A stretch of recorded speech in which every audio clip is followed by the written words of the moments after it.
So hey guys, I am back, this is Beck and you are watching my channel. तो भाई चालू करते हैं, वापस से आते हैं अपने टॉपिक पे। ठीक है, इंपॉर्टेंट सीरीज चल रही है किसके लिए? बीकॉम प्रोग्राम हो चाहे आपका बीकॉम ऑनर्स हो, सबके लिए एप्लीकेबल हो जाएगी। हम करने वाले हैं कंपनी लॉ। ठीक है भाई, हाँ जी। तो कंपनी लॉ का हम पहली यूनिट का करने वाले हैं, चैप्टर नंबर 5वां। कौन सा भाई? चैप्टर नंबर 5वां चल रहा है अभी। ठीक है, हाँ जी, जिसमें हम पढ़ेंगे फॉर्मेशन, प्रमोशन, क्या बोलते हैं, प्रमोटर्स बोल दो, प्रमोशन बोल दो, बात एक ही होती है, आगे पढ़ेंगे। ठीक है भाई, हाँ जी। Formation, promoters and online registration of company. ठीक है, कि भाई क्या बोलते हैं, फॉर्मेशन कैसे होगा, यानी कंपनी को बनाया कैसे जाएगा, और रजिस्ट्रेशन कैसे करवाया जाएगा उसका ऑनलाइन, और प्रमोटर्स क्या होते हैं, उन सब चीजों के बारे में पढ़ेंगे। ठीक है, सबसे इंपॉर्टेंट टॉपिक जो है ना भाई इसके अंदर वो ये वाला है, प्रोमोटर्स का। कि एग्जाम में बहुत सारे क्वेश्चन आते हैं प्रोमोटर्स के ऊपर कि प्रोमोटर्स होते क्या हैं, उनके फंक्शंस क्या होते हैं, और ये वाला भी है legal position of promoters.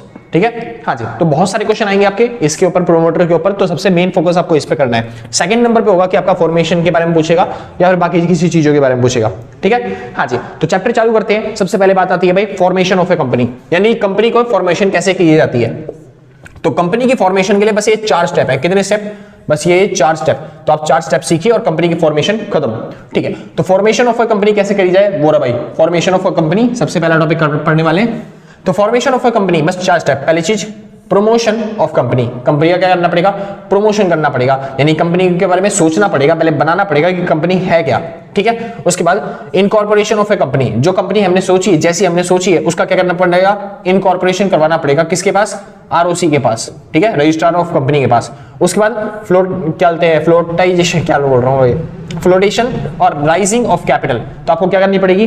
Flotation करनी पड़ेगी, यानी कि कैपिटल राइज करनी पड़ेगी। जो कंपनी बनाने के लिए आपको पैसे की जरूरत है, वो कंपनी के लिए पैसा क्या करना पड़ेगा? आपको पब्लिक से मांगना पड़ेगा, मतलब पैसा आपके पास कलेक्ट करना पड़ेगा आपको। ठीक है, उसके बाद कमेंसमेंट ऑफ बिजनेस, जो आपने कंपनी बनाने की सोची है उस कंपनी को बनाना पड़ेगा, कमेंस करना पड़ेगा, मतलब चालू करना पड़ेगा। आसान है, बेसिकली वो कंपनी चालू हो जाएगी। तो 4 स्टेप में आप कंपनी फॉर्म कर सकते हो। पहला स्टेप क्या होता है भाई? प्रमोशन ऑफ ए कंपनी, दूसरा इनकॉर्पोरेशन, तीसरा क्या होता है? फ्लोटेशन ऑफ राइजिंग कैपिटल, और चौथा कमेंसमेंट ऑफ बिजनेस। ठीक है, तो ये 4 स्टेप में आपकी पूरी पूरी कंपनी बन जाएगी, और इसी 4 स्टेप को हम पढ़ने वाले हैं आज। तो पहला स्टेप ये रहा भाई, दूसरा स्टेप ये रहा, और भैया तीसरा और चौथा कहाँ है? तो भाई तीसरा और चौथा बहुत छोटा सा है, वो क्या बोलते हैं, जगह नहीं थी यहाँ पे, तो मैं यहाँ पे लिखे भी नहीं आया, और मैं आराम से समझा दूंगा। वैसे बहुत छोटा है, सबसे छोटा तीसरा और चौथा स्टेप है। आसान, सबसे इंपॉर्टेंट और सबसे बड़ा है भाई सबसे पहला प्रमोशन ऑफ ए कंपनी। आसान है, प्रमोशन कह दो या फिर प्रमोटर कह दो, मतलब प्रमोटर प्रमोशन करता है। ठीक है, तो वो स्टेप पढ़ते हैं, सबसे पहले चालू करते हैं। तो प्रमोशन ऑफ ए कंपनी होता क्या है? तो प्रमोशन मतलब क्या होता है भाई? ये एक प्रीलिमिनरी स्टेज है, मतलब सबसे पहली स्टेज है एंड नेसेसरी स्टेज है। ये करना बहुत ज्यादा जरूरी है। किसके लिए? Registration and organising, planning for the financing, यानी कि पैसा जुटाने के लिए, पैसा लाने के लिए आपको प्रमोशन करना पड़ेगा, और सबसे पहली स्टेज यही कहलाती है। आसान है, अगर आप कंपनी को खोलना चाहते हो, मतलब बेसिकली ये स्टार्टिंग की स्टेज है। तो प्रमोशन क्या होता है? प्रमोशन में आप जो कंपनी खोलना चाहते हो उसके बारे में सोचना, यानी कि बिजनेस करने का आइडिया लाना, यानी कि वो सारा काम करना, ये क्या कहलाता है? प्रमोशन। प्रमोशन क्या होता है? बिजनेस करने का आइडिया लेकर आना, मतलब कंपनी का आइडिया, किस तरह की आपकी कंपनी होनी चाहिए, किस तरह का वो काम करेगी, किस तरीके से ट्रांजैक्शन करेगी, पैसा कहां से आएगा कंपनी को जुटाने के लिए, कंपनी कैसे रजिस्टर करवानी है, कितने डायरेक्टर्स रखने हैं, कितने अपॉइंटमेंट रखने हैं, कितने क्या बोलते हैं आपके पास वो होने चाहिए सब्सक्राइबर, कितनी बड़ी कंपनी खोलनी है। ठीक है, 1 पर्सन कंपनी खोलनी है, किस तरह की कंपनी खोलनी है, वो सारा काम सोचने का किसके अंदर होता है भाई? प्रमोशन ऑफ अ कंपनी के अंदर होता है। आसान है, हाँ जी। और जो ये काम सोचता है, ये सारा काम जो करता है, यानी जो प्रमोशन करता है, जो इस बारे में सोचता है, वो कहलाता है क्या? प्रमोटर। आसान है भाई। तो प्रमोटर क्या होता है? जो क्या करता है? प्रमोशन करता है किसी भी कंपनी का, कंपनी को बनाने का काम, यानी कंपनी के लिए आइडिया लाने का काम। क्या लाने का काम भाई? आइडिया लाने का काम। आसान है, हाँ जी। अरे बल्ब बना रहा था, बिना के बना दिया। हाँ जी, तो कंपनी के लिए आइडिया लाने का काम कौन करता है भाई? मेरे तो नहीं बनेगा भाई। ठीक है, हाँ जी। तो कंपनी के लिए आइडिया लाने का काम कौन करता है? प्रमोटर। कंपनी के लिए आइडिया लाने का काम कौन करता है? प्रमोटर। यानी कि कंपनी किस तरीके से काम करेगी, कंपनी किस तरीके से होनी चाहिए, कितने सब्सक्राइबर होने चाहिए, कितनी ऑथराइज कैपिटल होनी चाहिए, कितना बड़ा बिजनेस करना है, वो सारा काम कौन करता है? प्रमोटर। तो सबसे पहले बात सीखते हैं भाई प्रमोटर के बारे में। तो फॉर्मेशन ऑफ कंपनी के बस 4 स्टेप है, ये 4 स्टेप, जिसमें पहला क्या आता है? Promotion of a company. पहला स्टेप आपने सीख लिया। दूसरे स्टेप के बारे में बात करेंगे। सबसे इंपॉर्टेंट जो टॉपिक है वो है प्रमोशन, प्रमोटर का। तो प्रमोटर सीखते हैं भाई क्या होता है, उसके काम क्या होते हैं, उसके बारे में। ठीक है, सबसे इंपॉर्टेंट टॉपिक जो है, जिसके बारे में क्वेश्चन आएंगे पक्का। प्रोमोटर, तो प्रोमोटर की डेफिनेशन देखिए सेक्शन 2 और 69 के हिसाब से कंपनी में प्रोमोटर होता क्या है।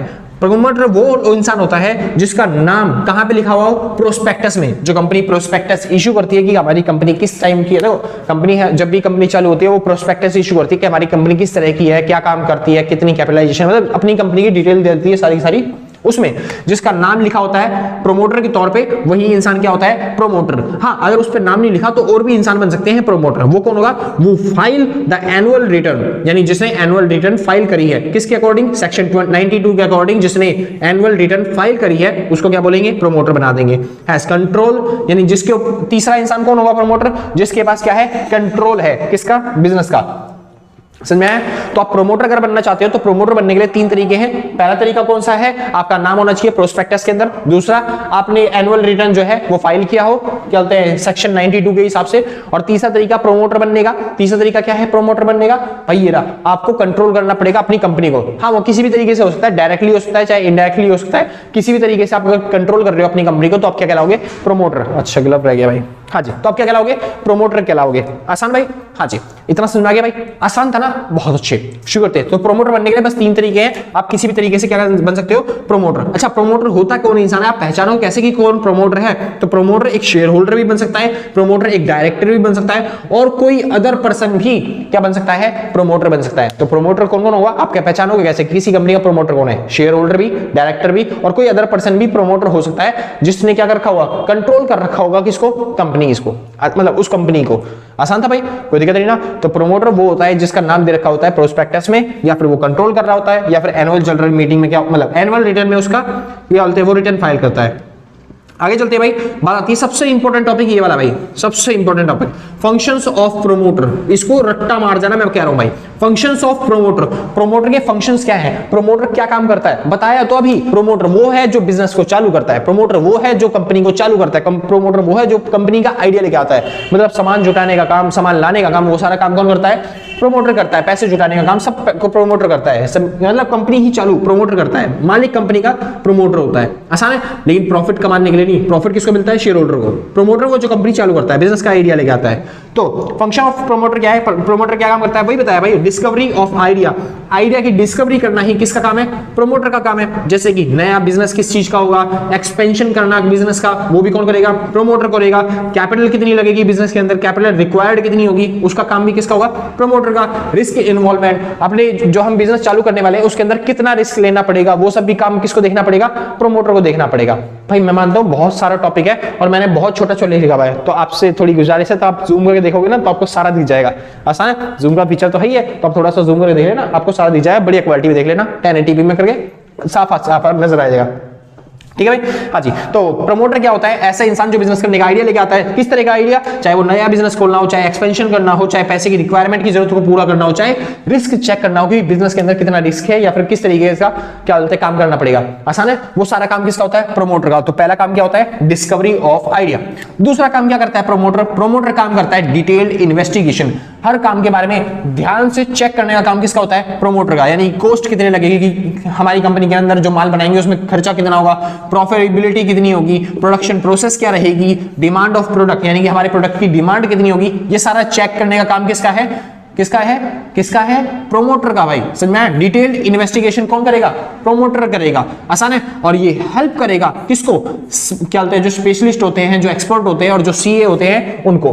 आसान है, तो प्रोमोटर क्या करेगा, हेल्प करेगा किसको, सीए को, एक्सपर्ट्स को, या फिर स्पेशलिस्ट को, जितना भी उसने क्या किया है ये सब निकाल लिया, मतलब कॉस्ट वोस्ट निकाली है, प्रॉफिटेबिलिटी बताई है, ताकि कंपनी का उसके चल सके आराम से। आगे चलते हैं भाई, तीसरा काम क्या होता है, तीसरा फंक्शन क्या होता है प्रोमोटर का, असेंबली हाँ जी, असेंबिलिटी ऑफ रिसोर्सेज। असेंबल करेगा किसको, रिसोर्सेज को, जितने भी उसके पास रिसोर्सेज हैं उनको क्या करेगा, असेंबल करेगा, जितनी भी जरूरत होगी किसको, कंपनी को। अगर कंपनी को किसी रिसोर्सेज की जरूरत है तो वो क्या करेगा, प्रोमोटर असेंबल करेगा उस रिसोर्सेज को। जैसे कंपनी को चाहिए परचेज करना है मशीरियल, तो वो भी कौन लेके आएगा, प्रोमोटर।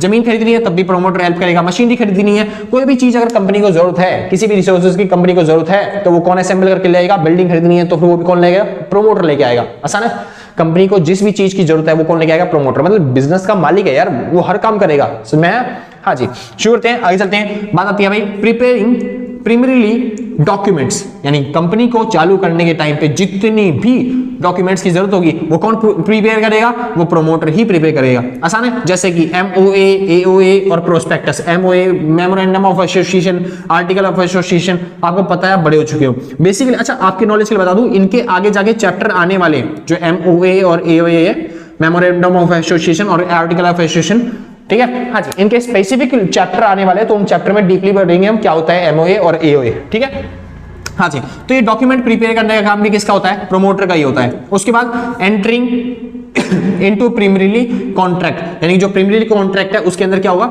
एंटर करेगा, यानी कि जो फॉर्म होंगे वो फॉर्म्स भरवाने का काम करेगा। जैसे कि साइन ए कॉन्ट्रैक्ट, जितना भी देखो अभी क्या हुआ, अभी ये मेन है, सुनिए। अभी क्या हुआ, हमारी कंपनी बनी तो है नहीं, अभी क्या चल रहा है, हम सोच ही रहे हैं कंपनी के बारे में। तो उस कंपनी को बनाने के लिए जितने भी कॉन्ट्रैक्ट, पहले ही कॉन्ट्रैक्ट होने चालू हो जाते हैं ना भाई, कि हम कंपनी खोलने वाले हैं तो हमें इतना माल चाहिए, उसके लिए कॉन्ट्रैक्ट करवा लो, हमें कंपनी खोलने वाले हैं जिसके लिए आप हमारे डायरेक्टर बन जाओगे, आप हमारे सब्सक्राइबर बन जाओगे, आप हमें इतना पैसा दे दोगे, तो उसके लिए साइन करवा लो। तो ये जब जितने भी काम है वो कौन करेगा? प्रोमोटर करेगा। यानी प्रोमोटर क्या करेगा? साइन ए कॉन्ट्रैक्ट, क्योंकि अभी ये कंपनी बनी नहीं है, कंपनी के तौर पर कोई साइन कर नहीं सकता, तो उस टाइम पे कौन करेगा? प्रोमोटर साइन करेगा, अपना अप्रूवल देगा। तो कंपनी अप्रूव कॉन्ट्रैक्ट, पहले तो मतलब प्रोमोटर साइन करेगा, फिर उस साइन को कौन अप्रूव करेगी? कंपनी अप्रूव करेगी। आसान है, यानी कि फॉर एग्जाम्पल के तौर पे मान लो अभी कंपनी चालू तो हुई नहीं है, तो मान लो कोई एक ऐसा है बंदा जो मतलब हमको पैसे की जरूरत है कंपनी को चालू करने के लिए, हमने किसी से बोला भाई हम कंपनी खोलने वाले हैं तो आप इतनी पैसे दे दोगे? वो कहता है हाँ दे देंगे। तो हम प्रोमोटर हैं, हम उस पर साइन कर देंगे, हाँ जी हम कंपनी खोलने के लिए इतना पैसा ले रहे हैं। और उसके बाद जो कंपनी है, कंपनी भी उस पर साइन करेगी, एक तरीके से कंपनी की कॉमन सील होती है तो वो सील लगा देगी उस पर, ठीक है, हाँ जी, कंपनी ने प्रोमोटर के थ्रू इतना पैसा लिया है। लेकिन मगर कंपनी लायबल नहीं है, लायबल कौन है? प्रोमोटर लायबल है, क्योंकि उसने पैसा लिया है, क्योंकि अब कंपनी अभी बनी भी नहीं है, ठीक है, हाँ जी, वही लिखा हुआ है आगे, प्रोमोटर आर लायबल। जितनी भी अगर धोखाधड़ी हो जाती है या फिर मान लो कोई काम पूरा नहीं हो पाया तो उसके लिए कौन लायबल है? प्रोमोटर लायबल है, क्योंकि अभी कंपनी तो बनी ही नहीं है। आसान है ना, हाँ जी। तो अगर कोई दिक्कत करता है तो प्रोमोटर की गलती है वो उसमें। आगे चलते हैं भाई, अगला फंक्शन आता है नेमिंग ऑफ कंपनी। कंपनी को नाम देने का काम भी कौन करता है? प्रोमोटर करता है। आसान है, आगे पढ़ेंगे भाई नाम देने के बारे में भी, क्योंकि उसे अपना नाम जो होता है वो चुनना पड़ता है, 6 नाम में से एक नाम चुनना, बताऊंगा आगे, ठीक है भाई। शुड नॉट बी आइडेंटिकल, यानी कि जो नाम होते हैं वो आइडेंटिकल नहीं होने चाहिए, यानी कि बाकी जो कंपनियां हैं जिन्होंने नाम फिक्स कर रखे हैं उन जैसा इस कंपनी का नाम नहीं होना चाहिए, कोई अलग ही नाम देना पड़ता है, यूनिक नाम देना पड़ता है। तो वो कौन देने का काम करेगा? प्रोमोटर ही काम करता है। आगे चले भाई, लास्ट चीज अपॉइंटमेंट ऑफ बैंकर्स, सॉलिटियर हाँ जी, सॉलिसिटर्स, और उसके बाद क्या बोलते हैं अंडर राइटर्स, ठीक है। तो इनको क्या करने का, अपॉइंट करने का काम किसका होगा भाई? इसका क्या नाम है? प्रोमोटर का। अंडर राइटर कौन होता है? अंडर राइटर कौन होता है? कैसे बताएं, कैसे बताएं तुम्हें? हाँ जी, तो अंडर राइटर कौन होता है? सुनिए भाई, अंडर राइटर मतलब क्या होता है? फॉर एग्जाम्पल के तौर पे आपको पता है, जब भी हम कंपनी का मान लो कंपनी खोलना चाहते हैं, और मैं कह रहा हूं कंपनी खोलने के लिए मेरे को जरूरत है भाई 10 करोड़ रुपए की। कितने की? 10 करोड़ रुपए की। अब भाई कंपनी जब हम खोलना चाहते हैं तो आरओसी कहता है अगर कंपनी 90% पैसा नहीं जुटा पाई तो कंपनी को क्या कर दिया? हटा दिया जाएगा, बर्खास्त कर दिया जाएगा, यानी कंपनी नहीं बना सकती है फिर आप।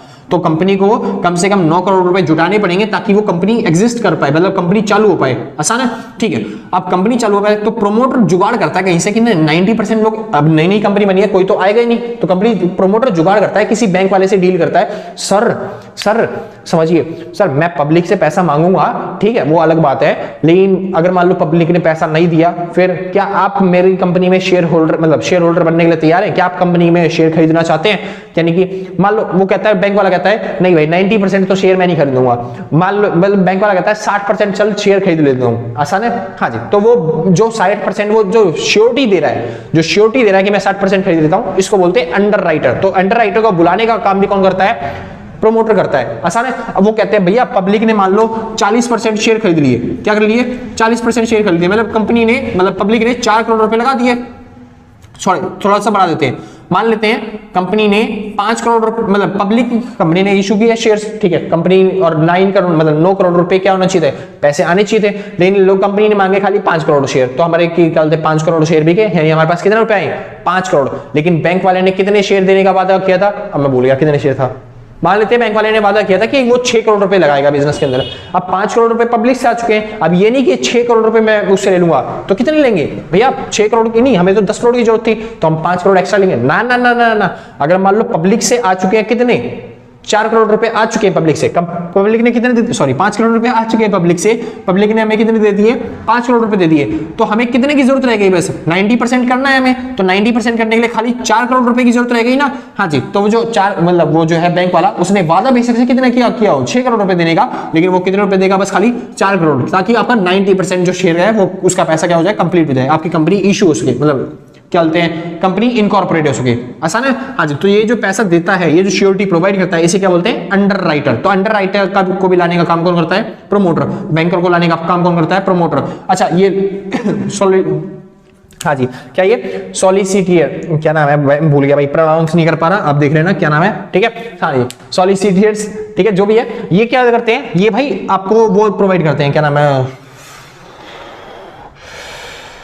श्योरिटी। क्या देते हैं ये, श्योरिटी, ठीक है। हाँ जी, ये श्योरिटी प्रोवाइड करते हैं, या फिर जितने भी आपके लीगल काम है, जैसे कि मान लो लॉयर लाना या फिर सीए लाना, अकाउंटेंट लाना, इन सबको लाने का काम कौन करता है, क्या बोलते हैं, ये करता है प्रमोटर। आसान है ना। हाँ जी, इन्हीं को बोलते हैं क्या नाम है, ये मैं प्रोनाउंस नहीं कर पा रहा, ध्यान से देख लेना भाई, सॉलिसिटियर्स। या अगर आप कर सकते हो तो प्लीज मेरी हेल्प होगी, नीचे बता देना, कमेंट करके कैसे बताओगे सॉलिसिटियर्स, देखते हैं। ठीक है, तो इससे ना क्या बोलते हैं, इनको क्या नाम है, ऐसे लोग लाना जो श्योरिटी प्रोवाइड करें। हाँ जी, कंपनी सही तरीके से खुल रही है, जैसे कि लॉयर लाना, जैसे कि सीए लाना या फिर सीएस लाना, इस तरह के लोग लाना जो श्योरिटी प्रोवाइड करें। हाँ भाई, कंपनी लीगल तरीके से खुल रही है, उसका काम भी कौन करेगा, प्रोमोटर्स। तो प्रोमोटर्स के ये 7 फंक्शन थे, बहुत ज्यादा इंपॉर्टेंट है भाई। मेरे हिसाब से आप सातों के साथ याद करके जाओगे, एक साथ याद करके जाओगे, डायलॉग नहीं मार रहा, मगर बता रहा हूं बस, आप सातों के साथ याद करके जाना और सातों एक साथ याद करके जाना प्लीज, ठीक है। आपके एग्जाम में आने के बहुत ज्यादा चांसेस हैं। आगे चलते हैं, लीगल पोजीशन ऑफ प्रोमोटर। अब प्रोमोटर की लीगल पोजीशन क्या होती है, मतलब किस तरीके से वो काम करता है, यानी कि उसका औकात क्या है, उसका पद क्या है कंपनी के अंदर। तो प्रोमोटर क्या होता है, एक फिड्यूसरी पोजीशन होती है कंपनी में। क्या होती है, फिड्यूसरी पोजीशन। फिड्यूसरी पोजीशन क्या होती है, ऐसी पोजीशन जहां पे वो बेनिफिट के लिए काम नहीं करता, कंपनी के इंटरेस्ट के लिए काम करता है। प्रोमोटर किसके लिए काम करता है, कंपनी के इंटरेस्ट के लिए, यानी सारा का सारा उसको किसके देखना पड़ेगा, कंपनी के बारे में देखना पड़ेगा, अपने फायदे के लिए काम नहीं कर सकता प्रोमोटर। आसान है। फॉर एग्जांपल के तौर पे इंडिविजुअल बेनिफिट नहीं होगा, कंपनी कंसेंट। हाँ, इंडिविजुअल बेनिफिट वो ले सकता है, अपने आप का प्रॉफिट करवा सकता है, अगर कंपनी की कंसेंट हो जाए। कंपनी के अंदर जो बोर्ड ऑफ डायरेक्टर्स है, अगर उन्होंने बोल दिया हाँ जी तो कोई दिक्कत नहीं, तो कमा ले, तो कमा सकता है इंडिविजुअल तौर पे, लेकिन बिना कंसेंट के वो अपने इंडिविजुअल उसके बारे में, मतलब अपने प्रॉफिट के बारे में नहीं सोच सकता, कंपनी के प्रॉफिट के बारे में उसे सोचना पड़ेगा। आसान है। हाँ जी, क्या बोलते हैं, प्रमोटर को फुल डिस्क्लोजर देना पड़ेगा हर ट्रांजेक्शन का। जो प्रमोटर होता है वो जो भी ट्रांजेक्शन करता है, जो भी लेन देन करता है, उसके बारे में क्या करना पड़ेगा, फुल डिस्क्लोजर देना पड़ेगा, क्योंकि बिजनेस का मालिक है वो। क्या है वो, बिजनेस का मालिक है वो। अगर बिजनेस का मालिक ही झूठ बोलने लग जाए तो फिर दिक्कत हो जाती है। तो इस वजह से उसको क्या करना पड़ेगा, सारे ट्रांजैक्शन का फुल डिस्क्लोजर देना पड़ेगा, ठीक है। हाँ जी, प्रोमोटर भाई, promoter profit of sale on property. For example के तौर पे भाई, ये अच्छा एग्जांपल है, सुनिए। क्या बोलते हैं, एक प्रोमोटर है, वो कंपनी चालू कर रहा है और कंपनी में उसने देखा एक ट्रक की जरूरत है और प्रोमोटर के घर पे ट्रक पड़ा हुआ है। उसने ट्रक की वैल्यू देखी थी, तो मेरी ट्रक की वैल्यू थी वो फॉर एग्जांपल के तौर पे 1 करोड़ रुपए। तो और वो चाहता है कि ना कंपनी को 1.5 करोड़ रुपए वो ट्रक बेच दे, क्योंकि वो क्या बोलते हैं, प्रमोटर है, ये कंपनी का मालिक है, ये तो 1.5 करोड़ रुपए बेचना चाहता है, ठीक है। क्या वो बेच सकता है, सुनिए ध्यान से। अब यहाँ पे इंडिविजुअल बेनिफिट है ना उसका, वो चाहता है अपने एक ट्रक को, जो खराब ट्रक था 1 करोड़ का ट्रक, वो कितने में बेच दे, 1.5 करोड़ रुपए में। तो किसका प्रॉफिट हो जाएगा, प्रमोटर का, 50 लाख का प्रॉफिट हो जाएगा। तो इस टाइम पे प्रमोटर दोषी है और प्रोमोटर ऐसा नहीं कर सकता, समझ में आया। प्रोमोटर केवल कंपनी के वेलफेयर के बारे में, कंपनी के फायदे के बारे में सोच सकता है, अपने फायदे में के बारे में नहीं सोच सकता। आसान है। हाँ, फॉर एग्जांपल के तौर पे मान लो ट्रक अच्छा है, ठीक ठाक है, बहुत ही चकाचक है, वो भी चाहता था मार्केट में कितने में बेचना, मतलब अगर बाहर भी बेचोगे तब भी उसे 1.5 करोड़ में जाएगा। खरीदा उसने कितने में, 1 करोड़ में ट्रक, और वो बाहर बेचेगा तब भी उसे कितने में बेचेगा, 1.5 करोड़ में। आसान है। और उस टाइम पे वो किसके पास जाता है, कंपनी के पास। कंपनी से कहता है सर मैं अपना प्रॉफिट में बेचना चाहता हूं, कि मैं 50 लाख के प्रॉफिट में बेचूंगा अपनी क्या बोलते हैं ट्रक को, और आप खरीदना चाहोगे। और उस टाइम पे जो बोर्ड ऑफ डायरेक्टर्स है वो कहते हैं हाँ जी, हम आपका जो कंपनी का शेयर, मतलब ये जो ट्रक है ये खरीदना चाहते हैं। वो बोलेगा मैंने 1 करोड़ में खरीदा था, लेकिन अब मैं बेचूंगा नहीं 1 करोड़ में, मैं बेचूंगा 1.5 करोड़ में, तो क्या आप फिर भी खरीदना चाहोगे। और वो बोलेंगे क्यों भाई, ऐसा बोल रहा है, मेरे प्रॉफिट भी कमाना है, बाहर में इतने में बेच के वास्ता हूं। हाँ, अब फिर बोर्ड ऑफ डायरेक्टर कहते हैं हाँ जी मैं खरीदूंगा। तो उस टाइम पे क्या होगा, ये माना जाएगा कि भाई अपनी कंसेंट से ही कंपनी कर रही है, खरीद रही है, तो इस वजह से ये उस टाइम पे बेच सकता है। समझ में आया? तो अगर ये प्रॉफिट कमाना भी चाहता है तो उसको प्रॉफिट को क्या करना पड़ेगा, रीजन उसका डिस्क्लोज करना पड़ेगा, बिना उसके नहीं कर सकता। समझ में आया भाई? अगर उसको पता चला कंपनी को कि इसने कुछ चीज छुपाई थी तो कंपनी उससे क्या कर सकती है, वापस कर सकती है वो ट्रक, या फिर उससे जो रिकवरी है प्रॉफिट की वो ले सकती है, यानी कि रिजेक्शन ऑफ सेल कर सकती है, और रिकवरी है जो प्रॉफिट की, मतलब जो उसने पैसा कमाए थे, यानी जो 50 लाख रुपए उसने कमाए थे वो भी वापस मांग सकती है। आसान है? दोनों राइट्स है किसके पास, कंपनी के पास, अगर वो फ्रॉड करता हुआ पाया गया। तो ये होती है लीगल पोजीशन किसकी, प्रोमोटर। यानी प्रोमोटर हमेशा किसके लिए होता है, अपने लिए नहीं होता, वो कंपनी के बेनिफिट के लिए सोचता है। आगे चलते हैं भाई, बात आती है राइट्स ऑफ प्रोमोटर। प्रोमोटर के राइट्स क्या हैं, एक बार चेक कर लो भाई, वीडियो बन रही है नहीं बन रही। चलो भाई, वीडियो तो बन रही है, ठीक है।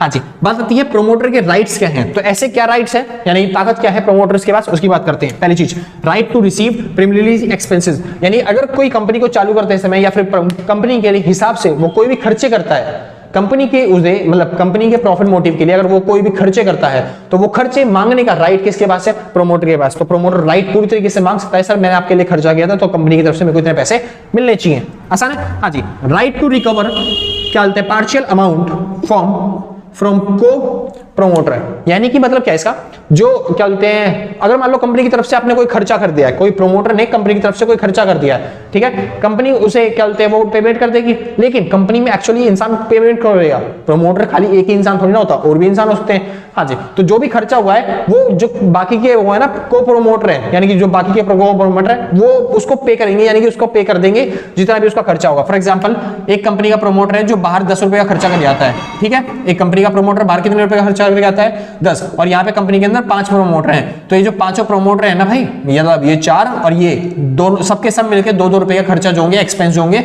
वो बियर करेंगे, उन सबको फेस करना पड़ेगा। जो भी एक्सपेंस एक प्रोमोटर करता है वो सबको एक्सपेंस को बियर करेगा, ठीक है भाई। हाँ जी, आगे चलते हैं। राइट टू रेम्यूनरेशन, अब प्रोमोटर को तीसरा राइट क्या है, तीसरा अधिकार है प्रोमोटर को रेम्यूनरेशन का, यानी जितना भी वो काम कर रहा है उसके बदले में उसे क्या मिलना चाहिए, कुछ रेम्यूनरेशन मिलना चाहिए, यानी कि कुछ सैलरी मिलनी चाहिए। सैलरी के पॉइंट ऑफ व्यू से याद आया भाई, प्रोमोटर रेम्यूनरेशन सैलरी में नहीं लेता, कैश में नहीं लेता, वो किस में लेता है, शेयर्स में, यानी कि फुल्ली पेड अप शेयर, यानी कि यही क्या बन जाता है, शेयर होल्डर, यही क्या बन जाता है, मालिक।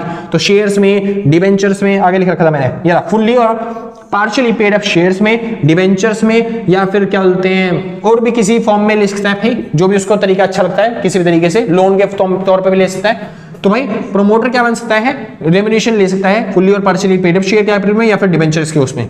आगे चलें, अगला आता है, अब बात आती है भाई लायबिलिटी ऑफ प्रोमोटर। ये थे राइट्स, भाई राइट्स बहुत आते हैं तो याद रख के जाना। पहली चीज तो भाई फंक्शंस बहुत ज्यादा बार पूछे जाते हैं, उसके बाद लीगल पोजीशन उसकी, उसके बाद राइट्स और ये लायबिलिटीज। तो लायबिलिटीज ऑफ क्या बोलते हैं प्रोमोटर, प्रोमोटर की लायबिलिटीज क्या है, क्या क्या काम उसे करना पड़ेगा, ठीक है। पहला right, company got incorporated false मतलब इनकरेक्ट इंफॉर्मेशन। अगर कंपनी के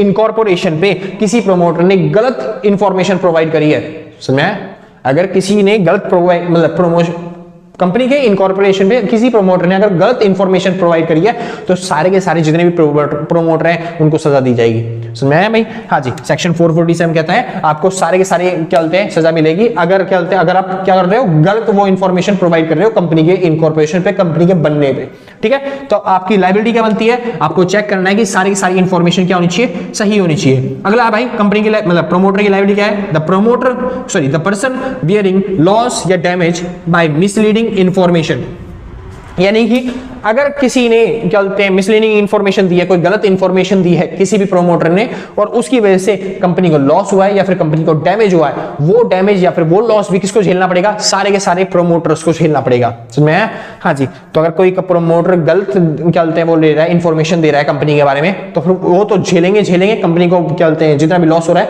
वो सारा का सारा लॉस भी क्या करना पड़ेगा, प्रोमोटर को झेलना पड़ेगा। आगे चले भाई, हाँ चलिए चलते हैं। फुल डिस्क्लोजर, यानी कि कंपनी को क्या करना पड़ेगा, प्रोमोटर को क्या करना पड़ेगा, फुल डिस्क्लोजर देना पड़ेगा, यानी कि हर एक चीज बतानी पड़ेगी क्या बोलते हैं उसके बारे में, कंपनीज के बारे में, या फिर हम कैसे किस तरीके से काम कर रहे हैं। अगर आपने फुल डिस्क्लोजर नहीं दिया तो आप पे किसी भी ट्रांजैक्शन पे 50,000 रुपए तक का फाइन लग सकता है। कितना लिखा है मैंने, ये 50,000 रुपए तक का फाइन लग सकता है। पे कितना फाइन भाई, 50,000 रुपए तक का आपके क्या लग सकता है, फाइन लग सकता है, और 5 टाइम्स द अमाउंट, और जितना भी अमाउंट होगा या फिर उसका 5 गुना, या तो 50,000 तक का फाइन होगा, या फिर जो भी अमाउंट आपने जितना भी फ्रॉड किया हुआ उसका 5 गुना आपको कंपनी को क्या करना पड़ेगा, वापस करना पड़ेगा। जितना भी आपने प्रॉफिट कमाने की सोची है उस ट्रांजैक्शन से, उस प्रॉफिट वाले अमाउंट का 5 गुना वापस करना पड़ेगा। आगे चलते हैं। फंड क्या बोलते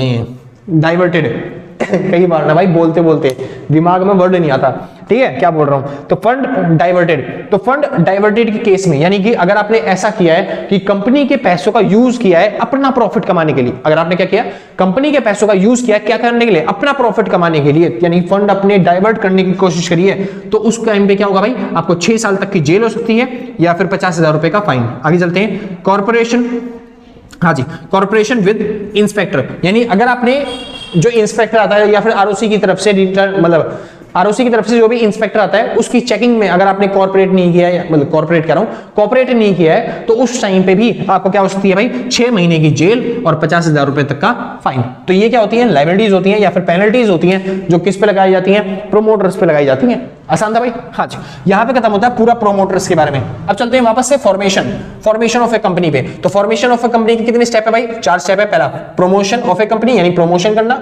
यानी कि क्या बोलते हैं, कंपनी के बारे में बताना, कि प्लानिंग करना कि किस तरीके से कंपनी खुलने वाली है, किस तरीके से काम होने वाला है। अगला incorporation of A company, company को इनकॉर्पोरेट करना किसके पास, आरओसी के पास। अगला फ्लोटिंग एंड राइजिंग, क्या बोलते हैं, ऑफ कैपिटल, तो आपको क्या बोलते हैं, कैपिटल करनी पड़ेगी, राइज करनी पड़ेगी, पैसा लाना पड़ेगा कहीं से, और उसके बाद कमेंसमेंट ऑफ बिजनेस, बिजनेस चालू करना पड़ेगा।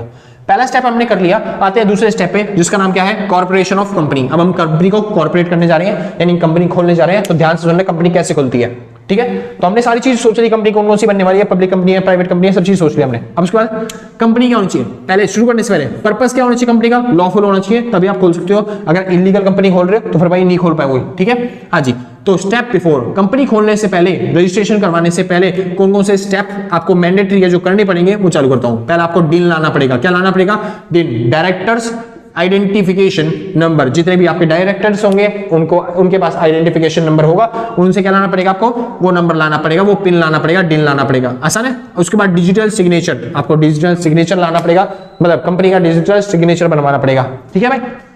ये चीज आपको तैयार करनी पड़ेगी, आसान था भाई, हाँ जी। जो कि कहां से मिलेगी आपको, एमसीए के पास सबमिट करनी पड़ेगी, और एमसीए क्या करेगी, उसे रजिस्टर करवाएगी, ठीक है। एमसीए के पास क्या करनी पड़ेगी आपको, ये चीजें रजिस्टर करनी पड़ेगी, क्या, डिन और डिजिटल सिग्नेचर, दोनों कहां पे जमा करोगे, एमसीए के पास, ठीक है। आगे चलते हैं, आफ्टर क्या बोलते हैं, रजिस्ट्रेशन, रजिस्ट्रेशन के बाद क्या किया जाएगा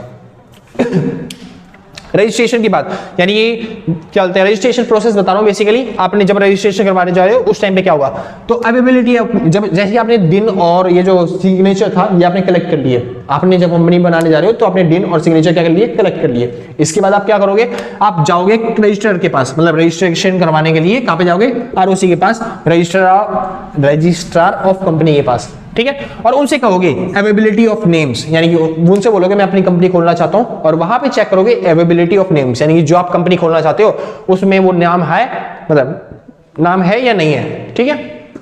तो जो भी आप कंपनी खोलना चाहते हो आपकी कंपनी के लिए, वहां पे वो आपको 6 नाम सजेस्ट करेंगे। क्या नाम सजेस्ट करेंगे, 6 नाम, मतलब आप उनको 6 नाम बता के आओ कि ये वाला नाम, ये वाला नाम, ये वाला नाम, ये वाला नाम, ये 6 नाम ऐसे हैं जो मैं अपनी कंपनी के लिए चाहता हूं, आसान।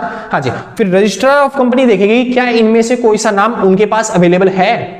अगर वो नाम अवेलेबल होगा तो कंपनी वाले, मतलब रजिस्ट्रार ऑफ कंपनी क्या करेगी, 7 दिन के अंदर आपको या तो अप्रूवल देगी या फिर उस नाम को क्या कर देगी, रिजेक्ट कर देगी। जो भी आपने 6 नाम उनके पास दिए हैं अवेलेबिलिटी, मतलब अवेलेबिलिटी चेक करने के लिए कि वो नाम अवेलेबल है या फिर नहीं है, वो नाम क्या करेगी कि रजिस्ट्रार ऑफ कंपनी 7 दिन के अंदर चेक करेगी और आपको या तो एक्सेप्ट करके भेजेगी कि हाँ जी नाम है, और अगर या फिर रिजेक्ट कर देगी भाई ये नाम अवेलेबल नहीं है, कोई दूसरा नाम दो, ठीक है। हाँ जी, अगर उन्होंने बोल दिया एक्सेप्ट कर लिया, रिजेक्ट कर दिया, तो आपको दूसरा नाम भेजने पड़ेंगे। अगर उन्होंने एक्सेप्ट कर लिया वो नाम, तो आपके पास 60 दिन का टाइम होगा। कितने दिन का टाइम, 60 दिन का टाइम होगा। उस नाम पे क्या करना पड़ेगा, नाम आपको रिजर्व करने के लिए, यानी उस नाम पे कंपनी खोलने के लिए। अगर आपने 60 दिन के अंदर कोई काम नहीं किया तो वो नाम किसी और को दे दिया जाएगा, आपको दोबारा से कोई नाम सोचना पड़ेगा। आसान भाई, ठीक है, शुरू करते हैं। तो नाम सोचने के बाद डॉक्यूमेंट फाइल करना पड़ेगा आपको विद आरओसी। आरओसी के पास डॉक्यूमेंट फाइल करना पड़ेगा कि भाई हाँ मैं नाम क्या बोलते हैं खोलने जा रहा हूँ, मतलब नाम बनाने जा रहा हूँ कंपनी इस नाम से। और वो डॉक्यूमेंट कौन से फाइल करने पड़ेंगे, आपको एमओए और क्या बोलते हैं एओए देना पड़ेगा, यानी कि मेमोरेंडम ऑफ एसोसिएशन और आर्टिकल ऑफ एसोसिएशन, जो मैंने डॉक्यूमेंट बताए थे कि वो कौन बनाता है, प्रोमोटर बनाता है। आगे चले, उसके बाद डिक्लेरेशन देना पड़ेगा, यानी कि जितनी भी बातें हैं एमओए और एओ में वो पूरी तरीके से सही है। डिक्लेरेशन कौन लाएगा, प्रोमोटर। उसके बाद एक एफिडेविट देना पड़ेगा। एफिडेविट कौन लाएगा, आएगा, ये शेयर होल्डर्स और बोर्ड ऑफ डायरेक्टर्स लेके आएंगे एफिडेविट कि भाई हाँ क्या बोलते हैं जितनी भी कंपनी के अंदर बातें चल रही हैं वो सारी क्या चल रही हैं, सही चल रही हैं। अच्छा, ये जो डिक्लेरेशन है प्रोमोटर लाएगा और किससे लेके आएगा, ये लेके आएगा सीए से, सीएस से और जितने भी लॉफुल मतलब जितने भी होते हैं जो कंपनी के बारे में देखते हैं कि भाई हाँ ये लोग क्या है, क्या बोलते हैं जो कंपनी है वो लॉफुल है, पूरे अच्छे तरीके से खुली हुई है। आगे चलते हैं। उसके बाद आपको क्या देना पड़ेगा, एड्रेस देना पड़ेगा जहां पे वो कंपनी क्या हुई है, खुलने जा रही है। कंपनी जहां पे एस्टेब्लिश होगी उस जगह का एड्रेस देना पड़ेगा, एड्रेस बताना पड़ेगा, मतलब बेसिकली जहां पे कंपनी का हेड ऑफिस होगा उसका एड्रेस दोगे। उसके बाद पर्टिकुलर ऑफ मतलब सब्सक्राइबर और पर्टिकुलर ऑफ फर्स्ट डायरेक्टर, तो आपको डिटेल देनी पड़ेगी किसकी, सब्सक्राइबर की, कि आपका सब्सक्राइबर कहां से लेके आओगे, यानी पब्लिक से लेके आओगे या फिर कोई क्या दूसरा पार्टी है जो आपको सब्सक्राइब करेगा, मतलब चैनल सब्सक्राइब नहीं, उससे ज्यादा है, चैनल को सब्सक्राइब कर देना अगर वीडियो अच्छी लग रही है तो, ठीक है। हाँ जी, आगे चलते हैं। तो सब्सक्राइबर आप लेके आओगे यानी जो कंपनी में शेयर होल्डर्स होंगे उनको, और डायरेक्टर्स लेके आओगे कंपनी के में कौन कौन से डायरेक्टर्स हैं, ठीक है, और उनकी कंसेंट लेके आओगे, कंसेंट ऑफ डायरेक्टर्स। क्या लेके आओगे आप, कंसेंट ऑफ डायरेक्टर्स। भाई थोड़ा जूम कर लेना ताकि आपको साफ साफ दिखे, ठीक है। हाँ जी, तो कंसेंट ऑफ डायरेक्टर्स लेके आओगे और उसके बाद जो मैंने बताया था ना यहाँ पे डिन, तो डिन से लेके आओगे किसके, डायरेक्टर्स के, तो जो आपने ऊपर कलेक्ट किए थे डिन और क्या डिजिटल सिग्नेचर, वो दोनों यहाँ पे सबमिट करोगे। उसके बाद फाइल एग्रीमेंट, तो आपको एग्रीमेंट फाइल करना पड़ेगा और वो फाइल कौन करेगा, वो यही करेंगे डायरेक्टर्स, ठीक है। उसके अंदर क्या होगा, स्टैट्यूटरी डिक्लेरेशन ऑफ कंप्लेंट यानी कि कंप्लायंस, यानी कि वो जो डायरेक्टर्स हैं वो जुड़ने जा रहे हैं इस कंपनी से, तो वो लिख के देना पड़ेगा, डायरेक्टर्स लिख के देंगे हाँ जी मैं इस कंपनी के लिए डायरेक्टर बनने के लिए तैयार हूं। आसान है, हाँ जी। तो ये सब काम गुणमा करने के बाद आपकी कंपनी क्या हो जाएगी, तैयार हो जाएगी। समझ में आया? बेसिकली ये तो रजिस्टर हो गई, ये सब काम करने के बाद आपकी कंपनी क्या हो जाएगी, रजिस्टर हो जाएगी। हाँ जी, रजिस्ट्रेशन ऑफ कंपनी। और इसके बाद जब ऐसे ही आप ये सब काम करने के बाद जैसे ही रजिस्ट्रेशन मतलब रजिस्ट्रार वो कंपनी को दोगे, उसको ये कंपनी करनी पड़ेगी, अप्रूव करनी पड़ेगी। आसान है। अगर आपने इनमें से एक भी स्टेप मिस नहीं किया है, अपने सारी ट्रांजेक्शन को मतलब चीजों को फुलफिल किया है, तो रजिस्ट्रार ऑफ कंपनी को ये क्या कहते हैं, क्या करना पड़ेगा, पूरा एक्सेप्ट करना पड़ेगा। वो किसी भी चीज को मना नहीं कर सकती, किसी भी चीज को टाल नहीं सकती कि भाई मेरे को ये या फिर मैं नहीं कर पाऊंगी। अगर आपने सारी चीजें प्रूव करके मतलब अच्छे तरीके से आपको बना के दे रखी है, आपने एफिडेविट सब चीज बना के दे रखी है, तो उसको अप्रूव करना पड़ेगा, वो मना नहीं कर सकती। आगे चलते हैं भाई। हाँ जी, अगला स्टेप आता है क्या, हाँ जी क्या बोल गया मैं, सर्टिफिकेशन ऑफ इनकॉर्पोरेशन। और रजिस्ट्रेशन करने के बाद वो रजिस्ट्रेशन मतलब आरओसी आपको क्या प्रोवाइड करेगा, सर्टिफिकेशन ऑफ इनकॉर्पोरेशन, मतलब एक सर्टिफिकेट प्रोवाइड करेगा जिसमें लिखा होगा हाँ जी इस नाम की कंपनी इस तारीख को इस जगह पे जो स्टैब्लिश थी, जिसके अंदर इतने डायरेक्टर है, जितने ये सब डिटेल है, वो एक सर्टिफिकेट बना के दे देगा हाँ जी ये कंपनी क्या हो चुकी है, इनकॉर्पोरेट हो चुकी है। आसान भाई, ठीक है। और इनकॉर्पोरेशन की बात, अच्छा वो सर्टिफिकेट फॉर्म कौन सा होगा, फॉर्म इनकॉर्पोरेशन का 11 होगा, ठीक है। हाँ जी, कॉर्पोरेट आइडेंटिटी मतलब, और उसी के साथ साथ वो जो सर्टिफिकेट देगा उसके साथ साथ आपको क्या देगा, इनकॉर्पोरेट आइडेंटिटी नंबर, यानी कि कंपनी का एक कॉर्पोरेट आइडेंटिटी नंबर देगा अलग से ही, जो कंपनी का अलग से नंबर होता है। जैसे डिन होता है ना डायरेक्टर्स के लिए आइडेंटिटी नंबर, वैसे ही कंपनी के लिए होता है क्या बोलते हैं कॉर्पोरेट आइडेंटिटी नंबर, जो कि वो प्रोवाइड कर देगा कौन, आरओसी। तो ये होती है भाई पूरी की पूरी प्रोसेस किसकी, इनकॉर्पोरेशन की, यानी कंपनी को स्थापित करने की। आगे चले। हाँ जी, अगला आता है भाई फ्लोटिंग और रेजिंग कैपिटल। तो कहां पे लिखूं, जिसने नोट कर लिया भाई बहुत अच्छी बात है, थोड़ी देर के लिए हट जा रहा हूं, फटाफट से नोट कर लो पॉज करके, ठीक है। आई होप कि आपने नोट कर लिया होगा अच्छे तरीके से, क्योंकि वीडियो थोड़ी लंबी बनती जा रही है। मैं मिटो को यहीं पे लिख देता हूं, ठीक है, यहां पे मिटो देता हूं भाई, बहुत छोटा सा टॉपिक है और खत्म हो गया। हाँ जी, तीसरा स्टेप क्या आता है, फ्लोटिंग। तो फ्लोटेशन और क्या बोलते हैं, राइजिंग कैपिटल। राइजिंग कैपिटल, तो अब कंपनी वाले क्या करना चाहते हैं, पैसा लाना चाहते हैं, कैपिटल राइज करना चाहते हैं, तो वो किस तरीके से कर सकते हैं, वो शेयर्स इशू कर सकते हैं, वो डिबेंचर्स इशू कर सकते हैं, है ना। लेकिन सच बताऊं, स्टार्टिंग में वो शेयर इशू करेंगे और उनकी जो 90% पेड अप शेयर कैपिटल है, कौन सी capital, paid up share capital है, वो सब्सक्राइब्ड होनी चाहिए। क्या होनी चाहिए, सब्सक्राइब्ड। जैसे कि मैंने आपको बताया था ना 90% पैसा आना चाहिए उनके पास, चाहे वो किसी तरीके से है, चाहे वो अच्छा कोई अगर पब्लिक कंपनी है, कौन सी कंपनी है, पब्लिक कंपनी है, तो वो पब्लिक से पैसा नहीं उठा सकती, किसी और तरीके से लाना पड़ेगा, बैंक वालों से लाना पड़ेगा, किसी भी अंडर क्या बोलते हैं अंडर राइटर से लाना पड़ेगा, बताया था मैंने, ठीक है। लेकिन अगर कोई क्या बोल रहा हूं, उल्टा बोल रहा हूं, सॉरी, अगर कोई पब्लिक कंपनी है तो वो पब्लिक से पैसा उठा सकती है, लेकिन अगर कोई इसके अलावा प्राइवेट कंपनी है, कौन सी कंपनी है, प्राइवेट कंपनी है तो वो पब्लिक से पैसा नहीं उठा सकती, उसको कोई अंडर राइटर लाना पड़ेगा, कोई बैंक लाने पड़ेंगे, इंस्टीट्यूशन लाना पड़ेगा जो उसको क्या करे, सब्सक्राइब करे 90% तक। आसान है? हाँ जी, पब्लिक जो है वो पब्लिक से पैसा मांग सकती है अगर कोई पब्लिक कंपनी है, बस इतना सही है इसके अंदर पैसा लाने के लिए। अच्छा, कमेंसमेंट ऑफ बिजनेस, इसके अंदर आप क्या करोगे, अपनी जहां पे आपने लोकेशन बताई थी वहां पे बिजनेस क्या कर दोगे, चालू कर दोगे। बस यहाँ पे था आपकी कंपनी पूरी क्या हो गई, इनकॉर्पोरेट हो गई। अगर भाई समझ में आया हो तो बहुत अच्छे, और अगर क्या बोलते हैं ना समझ में आया तो भाई कोई ज्यादा दिमाग पे लोड मत देना, बहुत आसान टॉपिक था, मगर क्या बोलते हैं पहली बार पढ़ रहे हो तो थोड़ा मुश्किल लगता है, बहुत आसान था। बस आपको याद क्या कर जाना है, पहले प्रोमोटर्स क्या होते हैं, उनके फंक्शंस क्या होते हैं, उनके क्या बोलते हैं लीगल पोजीशन क्या होती है, उसके बाद राइट्स क्या होते हैं उनके, और उसके बाद क्या ना क्या बोलते हैं लिमिट लायबिलिटीज क्या होती है उनकी, ठीक है, या फिर ड्यूटीज कह सकते हो कि लायबिलिटीज क्या होती है, ड्यूटीज क्या होती है, वो चीजें। और अगर टाइम बच जाए तो इनकॉर्पोरेशन ऑफ कंपनी याद कर लेना, बहुत आसान था, ठीक है। यहाँ पे खत्म होता है आपका चैप्टर। तो अगर वीडियो को लाइक मतलब अगर वीडियो अच्छी लगी हो तो लाइक कर देना, शेयर कर देना, सब्सक्राइब कर देना, ठीक है। और सच बता रहा हूँ भाई, जिसने लाइक शेयर सब्सक्राइब कर रखा है ना, सच बता रहा हूँ भाई साहब, दिल से, कलेजों से, गुर्दों से, फेफड़ों से, हाथों से, उंगलियों से, शरीर के अंग से थैंक यू है। और जिसने नहीं किया कर दो यार, चलो कोई नहीं, बाद में कर दिया आराम से, कोई आफत नहीं आ रही है, हम भी यही हैं, आप भी यही हो, मिलते हैं आपके एग्जाम के बाद। तो अगर किसी को नोट्स परचेज करना है तो आप इस नंबर पर कॉन्टैक्ट करके नोट्स परचेज कर सकते हो। और अगर वीडियो अच्छी लग रही हो तो लाइक बोल तो दिया यार, चलो ठीक है, आज के लिए बस इतना ही, मिलते हैं कल सेम टाइम सेम जगह दिन, और टाटा बाय बाय।